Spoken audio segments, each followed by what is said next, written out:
Hello friends, welcome back to my channel SRK drama explain. Friends, ये video मैं लोगों के एंटरटेनमेंट के लिए बनाती हूँ, so please watch full, share, subscribe and like this video.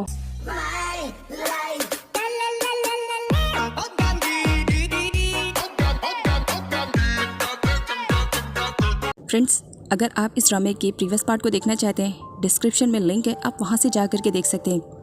Part की स्टार्टिंग पैच से होती है। पैच बहुत ही ज़्यादा गुस्से में थी और वो मार्क के मॉम की ग्रेव पर जा करके खूब हंगामा क्रिएट कर रही होती है और वहाँ पर लगाए हुए फ्लावर्स को भी हटा रही थी, ये कहते हुए कि अगर मार्क तुम्हारा बेटा नहीं होता है तो आज मेरा बेटा क्रीट नहीं बनता, वो यहाँ का ओनर रहता है। पास्ट का एक सीन दिखाया जाता है, मार्क की मॉम का कार के एक्सीडेंट के थ्रू डेथ हुई थी। ये बात सोच करके मार्क रो रहा होता है कि वो अभी अपनी मॉम के कातिलों से बदला भी नहीं ले सका है। पैच अपनी पूरी भड़ास निकालते हुए क्रीट की लाइफ का सबसे बड़ा राज भी खोल देती है कि निक उसका रियल डैड नहीं है, इसी वजह से तो वो उसे नाई बनाना नहीं चाह रहा है। मार्क उसका रियल सन है। ये बात सुनते ही तो क्रीट के पैरों तले मानो जमीन से खिसक जाती है। वो आज तक निक को ही अपना रियल डैड मान रहा था और हकीकत यही है कि क्रीट निक का रियल सन नहीं है। तो कौन है उसका डैड, देखते हैं आगे की वीडियो में। खैर, क्रीट की कंडीशन काफ़ी ख़राब हो जाती है सच्चाई मालूम होने पर। आगे बेली जब मार्क से मिलने के लिए आती है, वो उसे रोता हुआ देखती है तो उसे समझाती है, साथ ही वो उससे स्माइल करना भी बताती है कि लाइफ में हर किसी की प्रॉब्लम्स आती हैं, लेकिन इसका मतलब ये नहीं कि हम उन प्रॉब्लम से डर कर भागें। उनका सामना करना चाहिए और लाइफ में हमेशा स्माइल करते रहना चाहिए। अगले सीन में दिखाया जाता है, अब मार्क के पीछे जासूस लग जाते हैं ये जानने के लिए कि असली नाई नोई कौन है। यहाँ पर दिखाया जाता है नाई नोई का गार्ड, मतलब मार्क का गार्ड देख लेता है कि दा उसे फॉलो कर रही है, इसी वजह से वो दा के पास आ जाता है। तुम मेरे भाई को क्यों फॉलो कर रही हो? दा अपने आप को बचाने के लिए उसके साथ फ्लर्टिंग स्टार्ट कर देती है। एक्चुअली मैं तो तुम्हें फॉलो कर रही थी, मैं तुम्हें बताना चाह रही थी कई दिनों से, और ये कहते हुए वो उसे पानी में पुश कर देती है, जिसकी वजह से वो बहुत ज़्यादा गुस्से में आ जाता है कि तुम्हें तो मैं छोड़ूंगा नहीं। अगली सीन में बेचारी बेली और पोंग को दिखाया जाता है, दोनों एक बार फिर से गुंडों के बीच में फंस चुके थे, जहाँ पर बेली उस गुंडे के गन पॉइंट पर थी। बेली बहुत ही ज़्यादा डर रही होती है, तभी वहाँ पर मार्क की एंट्री हो जाती है। मार्क जब बेली को देखता है इस सिचुएशन में तो उसे पास्ट का पूरा फ्लैशबैक याद आने लगता है। इस डर की वजह से वो उस गुंडे की खूब पिटाई करता है कि कहीं वो फिर से एक बार बेली को खो ना दे। बेली उसे रियलाइज़ करवाती है कि वो बिल्कुल ठीक है। ये देखते ही सडनली मार्क उसे हक कर लेता है, जिसकी वजह से पोंग को बिल्कुल भी पसंद नहीं आता है। पोंग हटाता है तो बदले में उसे भी अच्छी खासी पिटाई मिलती है। मार्क को रियलाइज़ होने पर वो पोंग को छोड़ देता है। पोंग यहाँ पर मार्क को साइको बोलता है और ये भी बताता है कि बेली उसकी गर्लफ्रेंड है, वो उसकी केयरिंग कर लेगा। पोंग की सारी बातें याद करके मार्क अपने जोड़ों पर पूरा फ्रस्ट्रेशन निकाल रहा होता है। शॉक तो तब होता है जब वो यंगमी को फर्स्ट टाइम अपने ही घर पर देखता है। यंगमी भी वहीं पर थी, उस टाइम उसने सब कुछ नोटिस कर लिया था। यहाँ पर वो मार्क से कहने लगती है, मुझे मालूम पड़ गया है कि तुम ऐसा क्यों कर रहे हो, सच बताओ तुम बेली को लाइक करते हो? जिस पर मार्क कहता है, नहीं मैं उसे बिल्कुल भी लाइक नहीं करता हूँ, वो मेरी एक सिस्टर की तरीके है, बस और कुछ नहीं। जिस पर यंगमी मार्क को साइको बोलते हुए ये भी बताती है कि तुम बेली को लाइक करते हो लेकिन उसे बताने से डर रहे हो, आखिर बात क्या है? वो उससे फाइटिंग करने लगता है, नहीं मैं बेली को नहीं लाइक करता हूँ। तभी वहाँ पर गार्ड की एंट्री हो जाती है, उन दोनों की फाइटिंग को देखकर डर के वहाँ से चला जाता है। अगले सीन में दिखाया जाता है, जब पोंग अपनी कार को रिपेयर कर रहा होता है, वहाँ पर वो किसी लड़की के नीचे आ जाता है और उसकी पैंटी दिख जाती है, जिसकी वजह से उसकी खूब पिटाई होती है। और ये लड़की कोई और नहीं बल्कि यंगमी ही रहती है। यंगमी वहाँ पर आई हुई रहती है और अनफॉर्चुनेटली गलती से वो उसकी पैंटी देख लेता है, जिसकी वजह से यहाँ पर यंगमी उसकी खूब धुलाई करती है और इसे वार्न भी करती है, नेक्स्ट टाइम अगर उसने किसी लड़की के साथ ऐसा किया तो और भी ज़्यादा पिटाई हो जाएगी। पोंग यंगमी की गलती दे रहा था कि गलती तुम्हारी है, लेकिन दा और बेली का ऐसा मानना नहीं था। वो दोनों को साइड करता है, तुम दोनों इस लड़के के पीछे मत जाना, ये साइको है, एक नंबर की झूठी भी है और मक्कार भी है, कुछ भी बोलती रहती है, इसकी बातों पर बिल्कुल भी बिलीव मत करना। यहाँ पर यंगमी के सपोर्ट में 2 लोग थे, पोंग के सपोर्ट में कोई नहीं था, जिसकी वजह से वो काफ़ी गुस्सा भी कर रहा होता है यंगमी पर। तभी वो यंगमी के हाथ में वही नेकलेस देख लेता है जो कि वो गिफ्ट करने वाला था बेली को और उससे खो गई थी। उसे बेल मिलती है तो एक बार फिर से यंगमी को चोर बोलने लगता है। यंगमी को गुस्सा आ जाता है कि तुम मुझे चोर बोल रहे हो, यू साइको, तुम्हें तो मैं छोड़ूंगी नहीं, ये कहते हुए वो उससे पंच मारती है। और अगले ही सीन में दिखाया जाता है पोंग को 2-2 बर्फ से सिकाई करते हुए। उसके पूरे गाल वगैरह सूज गए थे और आंखों पे डार्क सर्कल भी आ चुके थे, मार की वजह से वो गुस्सा कर रहा होता है। अगले सीन में दिखाया जाता है, क्रीट आया हुआ रहता है अपनी मॉम से सच्चाई के बारे में पता करने के लिए कि आखिर अगर निक उसके डैड नहीं है तो उसके रियल डैड कौन है। उसकी मॉम बताने से मना कर देती है कि मैं कुछ भी नहीं बता सकती हूँ, तुम्हें जो बताना रहेगा निक बताएंगे। निक के आने पर निक उसे बता देता है कि मैं नहीं जानता हूँ, लेकिन हाँ मैं बस इतना जानता हूँ कि तुम ये समझो कि मैं ही तुम्हारा रियल डैड हूँ, मैं तुम्हें हमेशा सपोर्ट करूँगा, प्रोटेक्ट करूँगा। अगले सीन में दिखाया जाता है बेली को एक जॉब मिल जाती है। ये जॉब किसी और ने नहीं बल्कि मार्क की वजह से ही मिली हुई थी। उसे एक केक शॉप में काम करने का मौका मिल गया था। बेली बहुत ही ज़्यादा खुश थी क्योंकि वहाँ की ओनर भी काफ़ी अच्छी थी। बेली को यहाँ पर सारे रूल्स एंड रेगुलेशन समझाए जाते हैं। उसका फर्स्ट डे था, उससे यंगमी मिलने के लिए आई हुई थी और सीधा मार्क भी वहीं पर आया हुआ था। यंगमी बातों ही बातों में उसे एक्सप्लेन करना चाह रही थी कि मार्क उसे बहुत ज़्यादा लाइक करता है। मार्क उसे रोकने की कोशिश करता है क्योंकि यंगमी को नहीं मालूम है कि मार्क की सच्चाई बेली को नहीं मालूम है। वो उसे पैर से हिट करता है और उसे इशारों में शांत करवाता है। यंगमी मार्क के इशारों को समझती है और उसके चीक को टाइटली खींचते हुए उसे नॉटी बोलती है, जिसकी वजह से बेली काफ़ी स्माइल करने लगती है। यहाँ पर सब लोग जब स्माइल कर रहे होते हैं तो क्रीड पर वहीं पर पहुंचा हुआ था। वो विंडो से देख रहा होता है और मार्क से बदला लेने की सोच रहा होता है। अगले सीन में पोंग को दिखाया जाता है जिसने पूरा प्लान बना लिया था कि वो किसी भी तरह अपने नेकलेस को वापस से हासिल करेगा। तो यंगमी को उसकी ही कार से बाहर निकाल देता है और खुद उसकी कार में बैठ करके उस नेकलेस को ढूंढने लगता है। यंगमी उसे शो करती है कि वो नेकलेस उसके पास है। तो बदले में पोंग भी उसकी कार को वहाँ से लेकर के चला जाता है, ये कहते हुए जब तक तुम नेकलेस नहीं दोगी मैं तुम्हारा कार नहीं दूंगा। So it's called tit for tat. अगले सीन में दिखाया जाता है क्रीड को जब शॉप बंद करने का टाइम हो गया था तब वो शॉप में आया था और वो बेली से बियर की डिमांड कर रहा होता है, जिस पर बेली बताती है ये केक शॉप है, यहाँ पर बियर अवेलेबल नहीं है, इसी वजह से तुम यहाँ से चले जाओ। क्रीड नहीं जाता है लेकिन ओनर के आ जाने की वजह से क्रीड को वहाँ से जाना पड़ता है। इसी वजह से वो जाता तो है लेकिन साथ में बेली को वार्न भी करता है कि नेक्स्ट टाइम वो उससे मिलने के लिए ज़रूर आएगा, वो इसका इंतज़ार करे। आगे शॉपकीपर पूछने की कोशिश करती है क्रीड के बारे में लेकिन वो उसे कुछ भी नहीं बताती है। अगले सीन में पोंग के लाइफ में तूफान आता है यंगमी के साथ। वो उसकी कार की देने से मना करता है, जिस पर यंगमी कहती है ओके ठीक है, तुम प्यार से नहीं दोगे कोई बात नहीं, मैं तुम्हारे ससुराल वालों को बुला कर लेकर आई हूँ।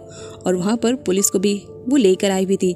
वो पोंग से कहने लगती है तुमने मेरी कार को चोरी किया है, इसी वजह से अब तुम्हें जेल जाना पड़ेगा।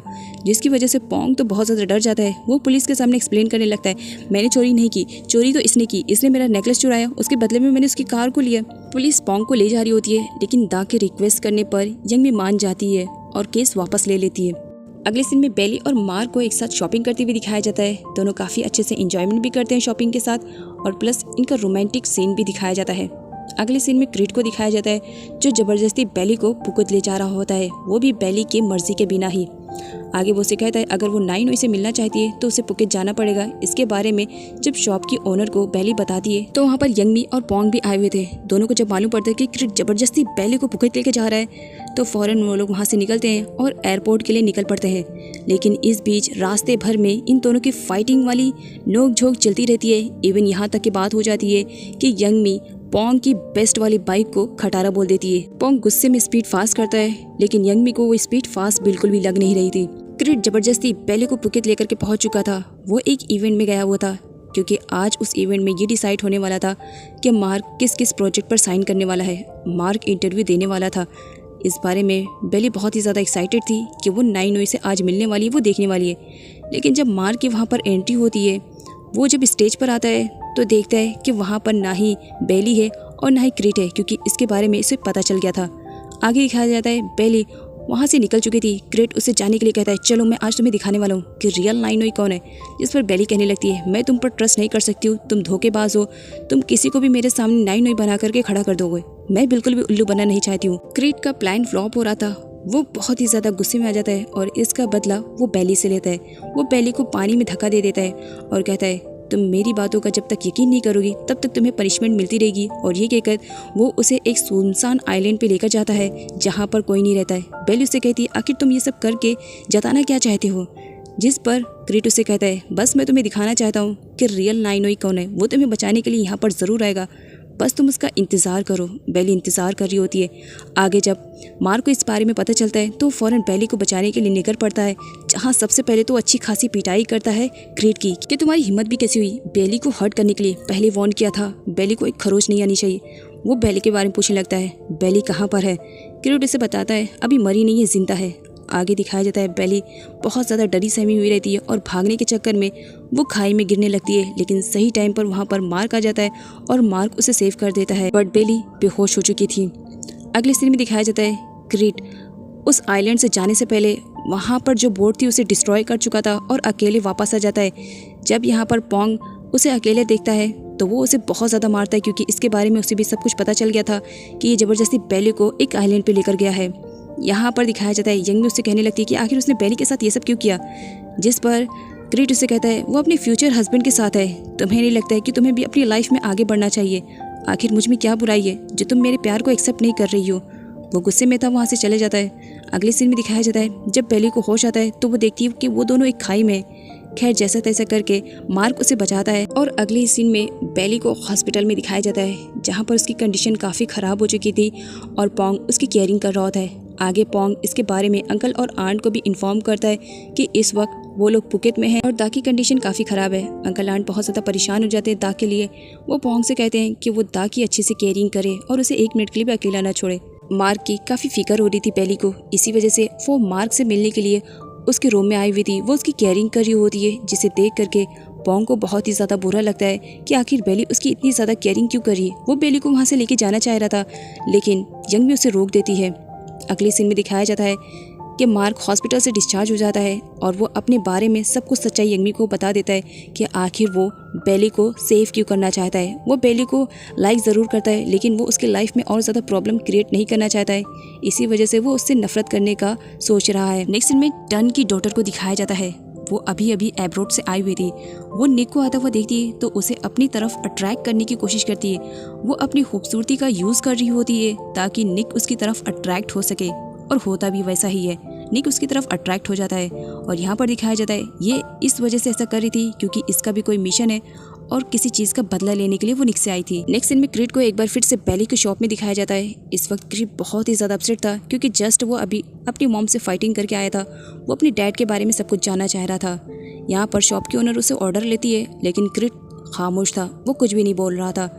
यहाँ तक कि अब सुबह से शाम हो गई थी, शॉप बंद करने का टाइम भी आ चुका था लेकिन क्रीड तो वहाँ से जाने का नाम नहीं ले रहा था। बेली उसे वहाँ से जाने के लिए कहती है कि अब शॉप बंद करने का टाइम हो गया है लेकिन क्रीड तो बिल्कुल भी सुन नहीं रहा था।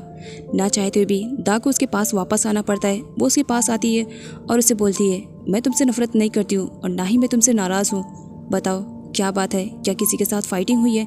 ये सुनते ही क्रीड बहुत ही ज़्यादा गुस्से में हो जाता है। अभी तो जस्ट वो अपनी मॉम से फाइटिंग करके आया था और बेली भी उसे यही सारे क्वेश्चन कर रही थी। वो गुस्से में आ जाता है और बिना कुछ कहे शॉप से बाहर आ जाता है। बेली उसे समझाने की कोशिश करती है कि वो उससे नफरत नहीं करती है, ये जानते हुए भी कि उसने उसके साथ इतना ज़्यादा बुरा किया। वो यहाँ पर क्रीड को समझाती है कि वो ऐसा ना करे क्योंकि वो अच्छा है। क्रीड आउट ऑफ कंट्रोल हो जाता है, वो बेली के कुछ ज़्यादा क्लोज आ जाता है लेकिन सडनली वो वहाँ से चला जाता है। आगे जब मार्क को सच्चाई का पता चलता है कि टन की बेटी उसके डैड को मारना चाह रही है तो उसे पकड़ता है और रीज़न पूछता है जिस पर उसे पास्ट के बारे में सब कुछ बताया जाता है कि उस टाइम जिसके परिवार को मारा गया था उसमें बेली का ब्रदर भी था। वो उसे बहुत ज़्यादा लाइक करती थी, वो उसे प्यार करती थी। बिना किसी गलती की वजह से उसे मार दिया गया। वो अपने प्यार का बदला लेने के लिए आई है।